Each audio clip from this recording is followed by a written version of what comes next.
Hello friends, आज 28 अगस्त 2020 का the Hindu editorial से लिया गया यह न्यूज़ है और इस न्यूज़ की हेडिंग्स है an airtight case.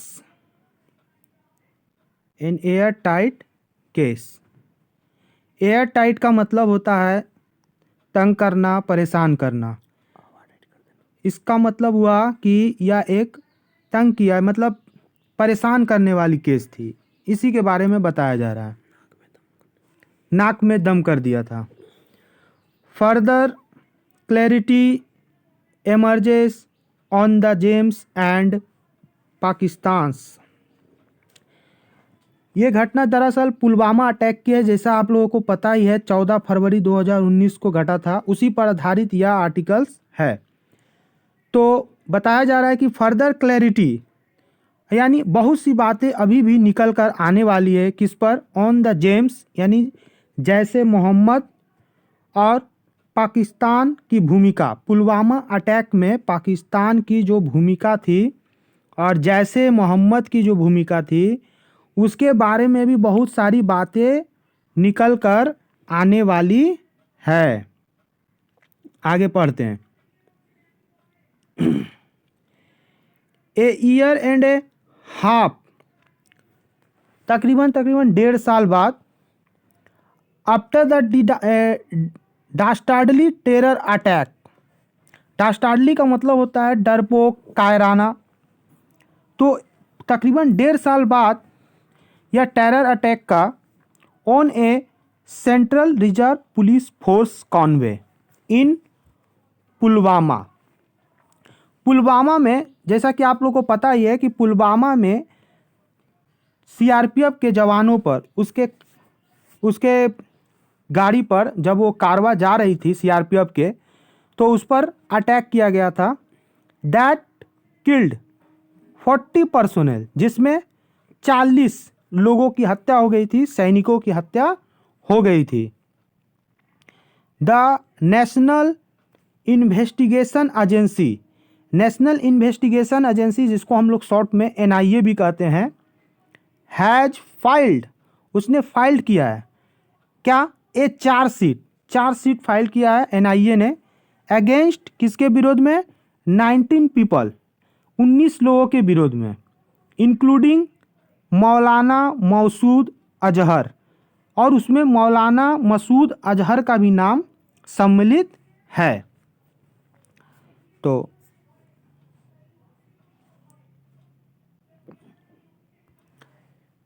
The leader of the terrorist group जैसे मोहम्मद, मौलाना मसूद अजहर जैसे मोहम्मद आतंकी संगठन का लीडर है।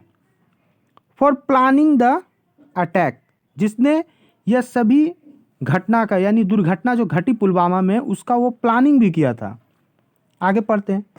कंसीडरिंग द डिफ़िकल्टीज, जो केस दायर किया गया यानी चार्जशीट तैयार किया गया, उसके डिफ़िकल्टीज का विचार करते हुए, in piecing together the minutiae in the case, इसमें बहुत सारी तथ्यों को, बातों को इकट्ठा करने में, जोड़ने में बहुत सारी कठिनाइयों का सामना करना पड़ा है। उसी को बताया जा रहा है कि इस पर विचार करते हुए द एजेंसीज पैन स्टेकिंग का मतलब होता है मेहनत करना, कड़ी मेहनत करना। एफर्ट मस्ट बी एक्नॉलेज्ड, यह जो एनआईए एजेंसी है, इसकी जो मेहनत है, मेहनत के मतलब राइटर कह रहा है कि इसकी मेहनत का सराहना किया जाना चाहिए। आगे पढ़ते हैं। The identity of the key परपेटर्स, अब बताया जा रहा है कि जो परपेटर्स थे यानी अपराधी थे, हाँ, परपेटर्स का मतलब अपराधी हुआ यहाँ पर, उसके जो आइडेंटिटी की थे यानी उसकी जो पहचान थी, वाज नेवर इन डाउट, वह कभी भी डाउट में था ही नहीं। क्यों नहीं था डाउट में?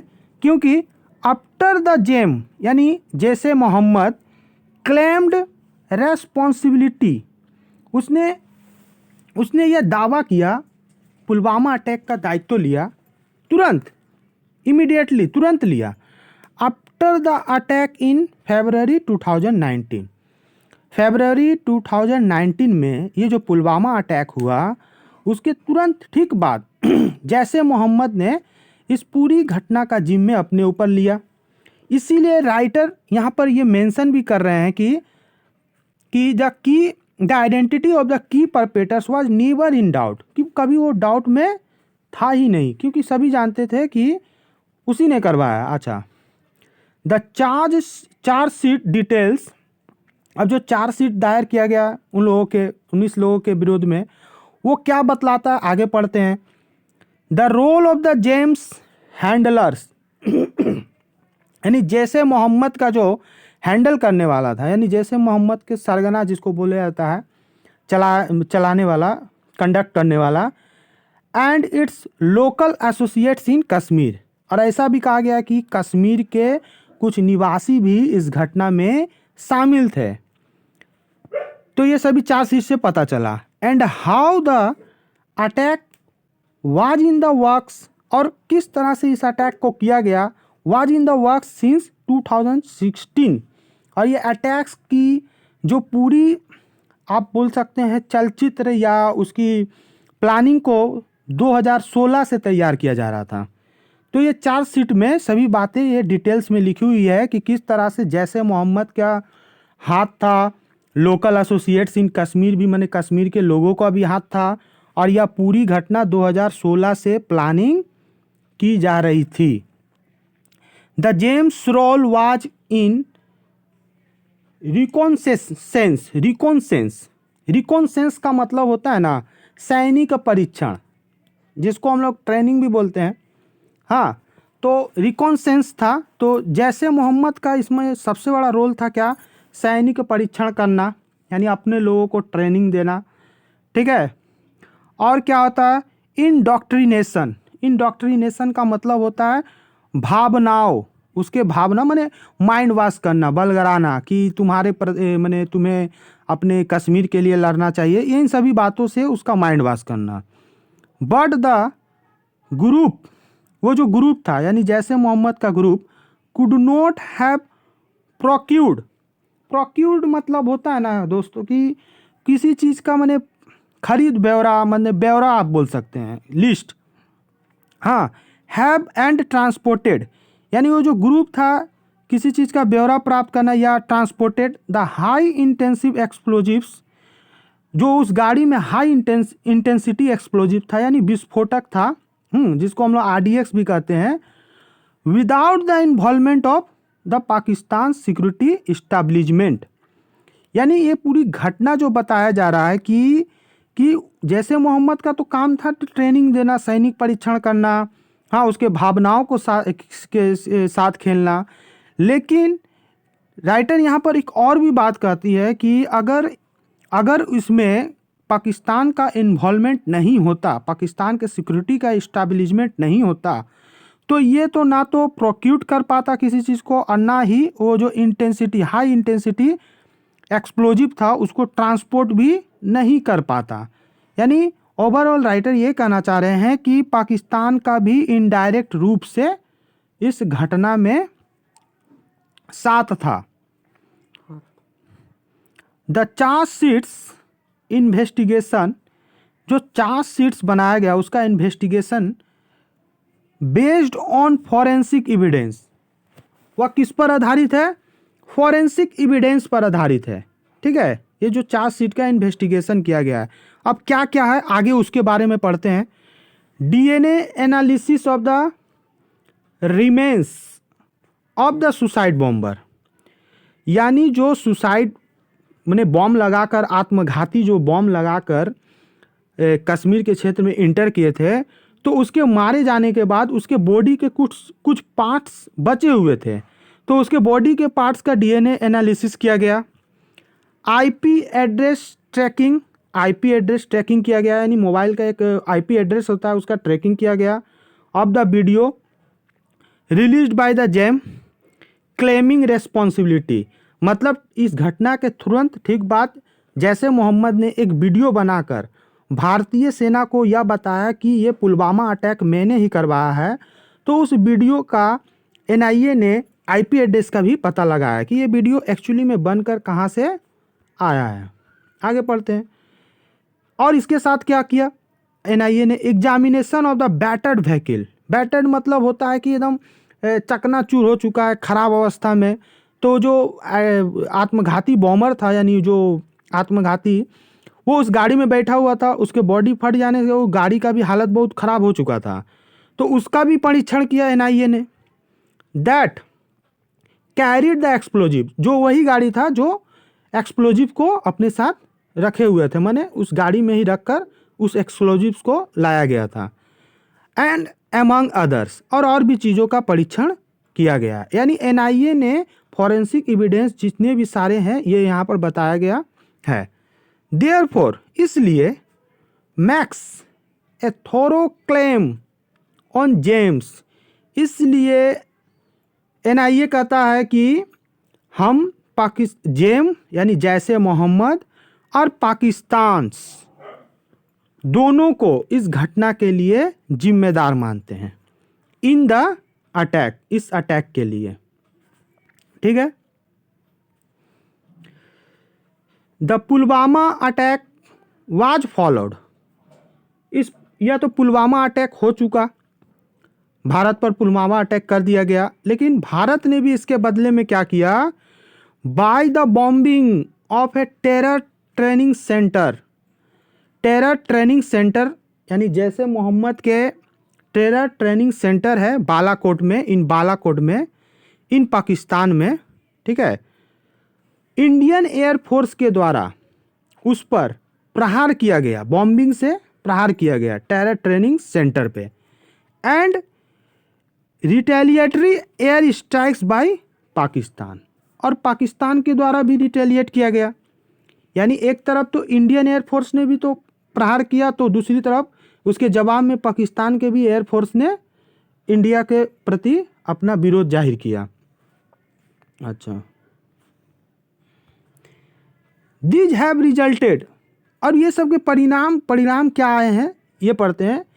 ये सब के परिणाम यह हुआ कि in a breakdown of diplomatic ties, यानी इंडिया और पाकिस्तान के बीच में जितने भी सारे दो देशों के बीच में कूटनीतिक टाइज होते हैं, बंधन होते हैं, वह रुक गया। ब्रेक डाउन मतलब रुक गया। एंड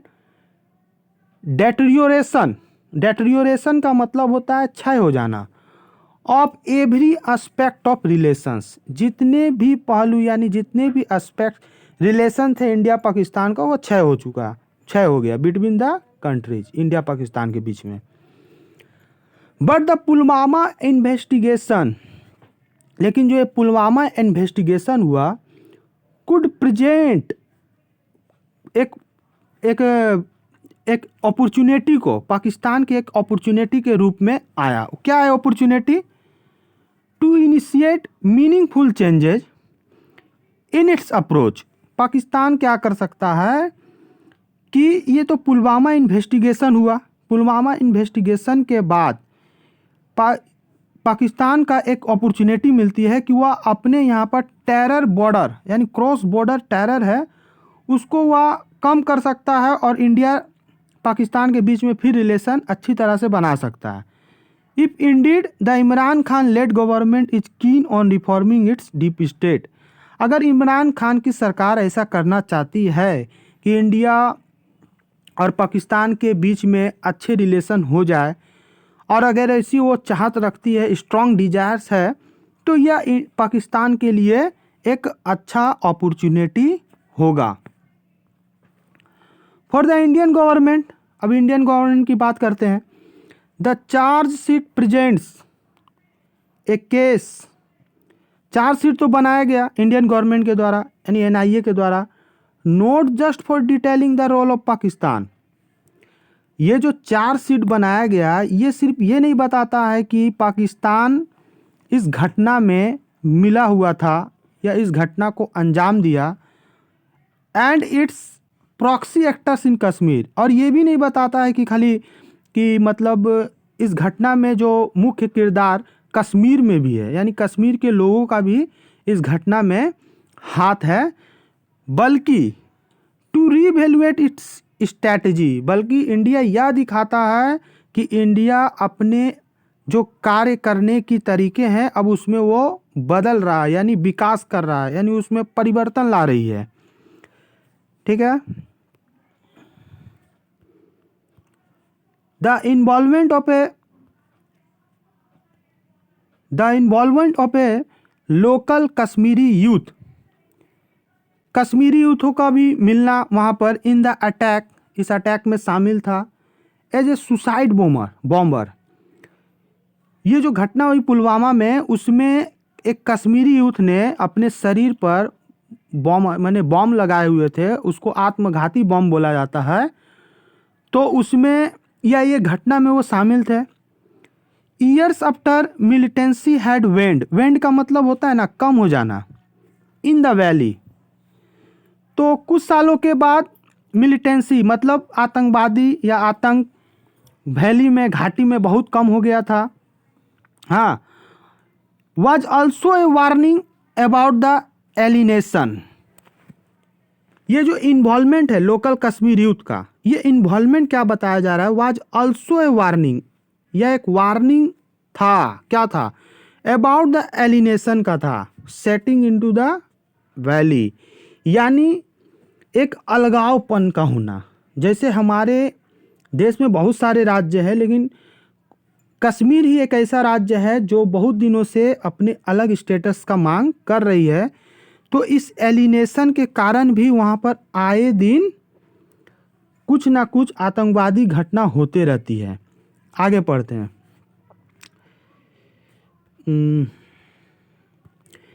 द होलिंग आउट का मतलब होता है ख़त्म कर देना, of Jammu and Kashmir special status. जो जम्मू एंड कश्मीर का स्पेशल स्टेटस था, यानी आर्टिकल 370 एंड 35A, इसको ख़त्म कर देने से जम्मू कश्मीर का एक स्पेशल स्टेटस भी ख़त्म हो चुका था।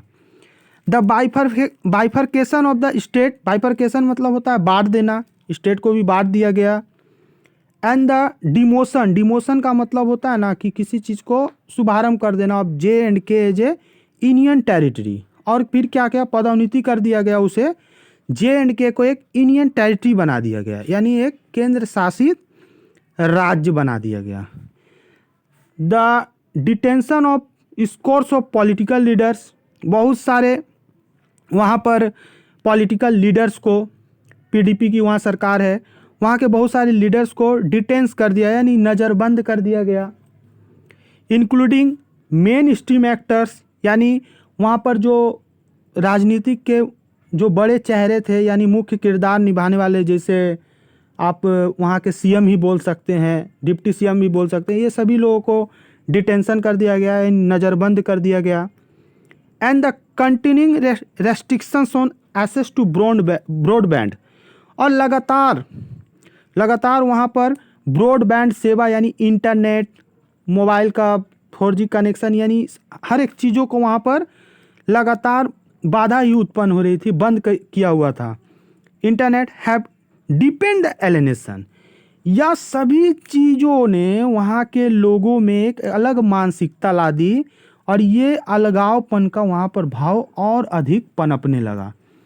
पहले तो लोग इन सभी कारणों से, कौन कौन से कारणों से, J&K को एक यूनियन टेरिटरी बना देना, पॉलिटिकल लीडर्स को डिटेंशन कर देना, ब्रॉडबैंड इंटरनेट सेवा को बंद कर देना, ये सभी चीज़ें वहाँ की लोगों के लिए एक अलगावपन की भावना लाने लगी।